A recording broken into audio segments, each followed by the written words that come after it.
The Notebook isn't a love story, it's just a toxic obsession. Now, I think we all can agree that this is one of the most beloved romance movies of all time. But is it actually romantic is my question. Because what if this relationship that everyone raves about and celebrates as true love, quote unquote, is actually a textbook example of obsession, manipulation, and emotional pressure? Now, for over 20 years, audiences have cried watching The Notebook and reading it. The iconic romance starring Ryan Gosling and Rachel McAdams, that's the only reason why I know their names. But when you remove the emotional music and the nostalgic setting and the background and the dramatic speeches, a disturbing pattern starts to appear and it emerges with straight devil horns. Because Noah doesn't just pursue Allie, he ignores boundaries. He will use emotional manipulation and even threatens his own life to force her attention. So I'm gonna break down this theory. Notebook isn't a love story at all. It's just a toxic obsession disguised as romance. Now, I'll just start off by saying if you haven't seen the movie The Notebook, you need to go watch it because it's super immersive, very good. And if you haven't seen it, chances are you're just scared of what somebody will say about you when they found out that you have seen this movie. And you need to lock in and get out of that. Now, let's talk about the scene everyone forgot was terrifying. Because if we start with the scene that most people remember as romantic, quote unquote, the Ferris wheel scene, that's when things started to get a little theory, you feel me? Noah climbs onto the wheel where Allie is sitting with another guy. Then he says something shocking. He threatens to let go and fall unless she agrees to go out with him. Think about that for a second. That's not flirting, that's emotional coercion. You're literally trying to convince them to say yes because the outcome could be traumatizing if it's a no. Allie doesn't say yes because she suddenly falls in love. She says yes because she's terrified he's gonna die, right? That's the first red flag. Healthy relationships begin with mutual interest and respect, but Noah's relationship with Allie begins with a threat of self-harm used as leverage. So it's like, what? And the movie frames it as charming at that. If this happened in real life, most people would call it manipulation. And if not that, then the cops would definitely be the ones getting called. Because think about it, he's pressing her, giving her ultimatum, ignoring her boundaries, and that's the foundation of their relationship, ignoring boundaries. Think about it, from the moment Noah meets Allie, he refuses to take no for an answer. She repeatedly declines him, and he keeps pushing. He shows up again and again, he pressures her, and eventually she just gives in. Hollywood often sells this idea that persistence equals romance, but in real life, ignoring someone's boundaries is the opposite of love. It's just obsession, and that person easily gets triggered by that, especially nowadays. It's just that this new internet generation only likes to see the good in everything and not the toxic side, because if we have to address the toxic side, we'll have to realize that most of what we're looking at is toxicity. So the movie frames Noah as a passionate underdog fighting for love. But if you look closely, he isn't respecting Allie's autonomy at all. He's just wearing her down, and that dynamic continues throughout the entire story. And to reinforce that take, one of the most famous moments in this movie is the reveal that Noah wrote Allie 365 letters, one every day for a year. On the surface, it sounds romantic, but look deeper again. Allie never responded, which means Noah continued writing daily letters to someone who had clearly stopped communicating. Again, this is framed as devotion, but if someone repeatedly contacts you every day for a year after you've gone silent, you're probably gonna take legal action. That behavior starts looking less like romance and more like fixation, especially when the movie later reveals that Allie's mother hid the letters. Yes, that changes things, but Noah didn't know that. From his perspective, Allie had stopped responding, yet he kept writing anyway, right?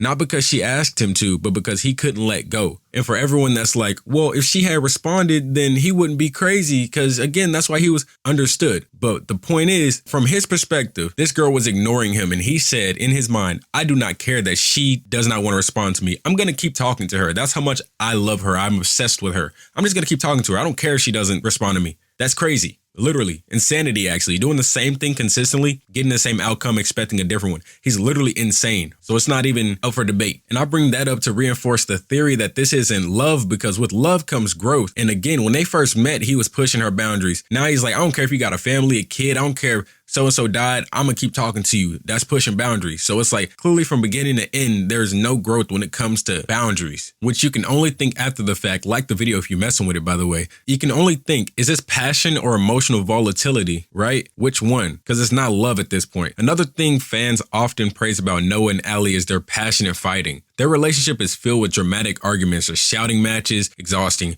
breakups, taxing, and explosive emotional moments. But intense conflict doesn't equal true love. That's just what motherfuckers like, so they don't realize that they're not actually in love. Psychologists often describe this pattern as high conflict relationships. Taxing, never doing that. They operate on a cycle. There's the intense attraction, the major conflict, the emotional reconciliation, and then repeat. So you have the, oh, you look good. Oh, you're staring at them that look good too.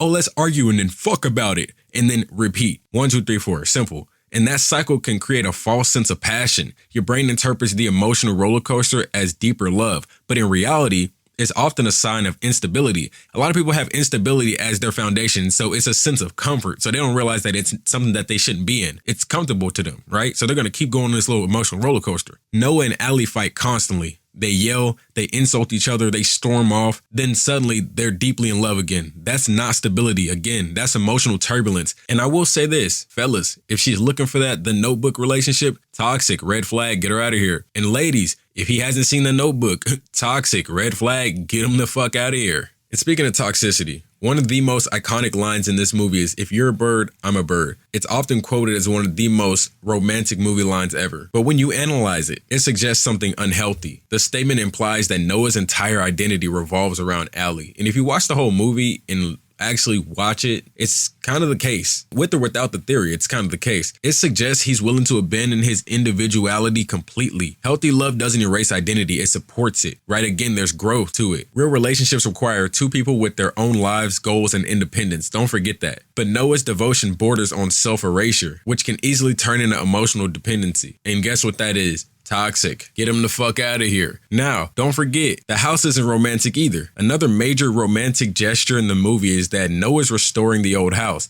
He rebuilds it exactly the way Allie once described. Again, audiences see this as the ultimate act of love. And oh no, he has his own life. It's not centered around her because he built the house on his own. For who? With whose vision? Her. But there's also another interpretation. Noah essentially builds an entire life around a woman he hasn't seen in years. Is that not insane? Like, just imagine COVID happened, 2020, right? It's 2026 now. COVID happened. You start building a house for your ex that broke up with you in 2020. They haven't responded to you since, but you're still working on this house 6 years after COVID, and they haven't said anything to you. Do you know how crazy you would, that just looks, how you would feel? How crazy you have to be in your head to rationalize still working on something that has no motion behind it? That's like being a starved artist in like LA or Austin. Do you know what those artists are seen as? Obsessed with their craft. Obsessed. He turns his existence into a monument to a past relationship. That level of fixation can feel romantic on screen, but in reality, it suggests difficulty moving forward. Instead of building a new life, Noah preserves the past. And when Allie returns, the house becomes less of a romantic gesture and more like a shrine to an obsession. Now, one of the biggest themes of this movie is destiny, right? The idea that Noah and Allie were always meant to be together. But the concept of destined love can sometimes hide unhealthy dynamic, right? If you believe a relationship is fate, you might ignore warning signs. You might tolerate behavior you otherwise wouldn't accept because you believe the relationship is meant to happen. The movie constantly reinforces this idea. No matter what obstacles appear, Noah and Allie are destined to reunite. But destiny narratives often excuse behavior that would normally raise red flags, yellow flags, maroon flags, burnt orange flags, all of them, purple, all of them. But because you feel like, oh, this is supposed to happen, you're just excusing them, rationalizing them. And rationalizing inexcusable behavior is what, say it with me, class, toxic. Get him the fuck out of here. Now, the elderly storyline changes everything for sure, because at the end of the film, we do discover that the elderly couple is actually Noah and Allie, right? So Noah reads their love story to her because she suffers from dementia. And yes, that part is incredibly emotional. No cap, don't care what you got to say. Don't give a fuck. But it also reframes the story because Noah is still clinging to their past, still reliving their relationship, still trying to recreate the love story over and over again. It's touching for sure, but it also reinforces the idea that his identity has always revolved entirely around her. Now, this doesn't mean that The Notebook is a bad movie. In fact, it's incredibly effective at what it does because it tells a dramatic, emotional story about devotion. And the execution is very well, as you can tell. But when you analyze the relationship realistically, the movie may not be celebrating healthy love. It may actually be portraying something much darker. A relationship that's really just looks like it's fueled by obsession and there's like some persistence without boundaries going on. And there's a lot of emotional intensity that's mistaken for romance. So the next time you do watch this movie, The Notebook, ask yourself the one question and think of OC when you do it. Are Noah and Allie the perfect love story, or are they really just the perfect example of how Hollywood romanticizes toxic relationships? Or you could even say how people romanticize toxic relationships, because that instability thing, I'm telling you, that's a lot of people's thing.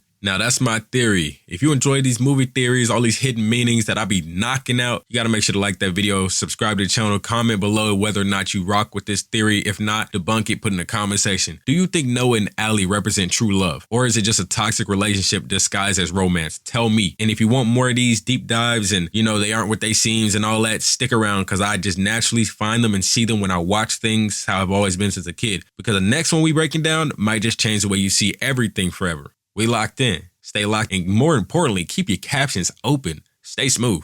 Grab the car, you idiots! Not until she agrees. Go out with him, honey. Okay, fine. I'll go out with you.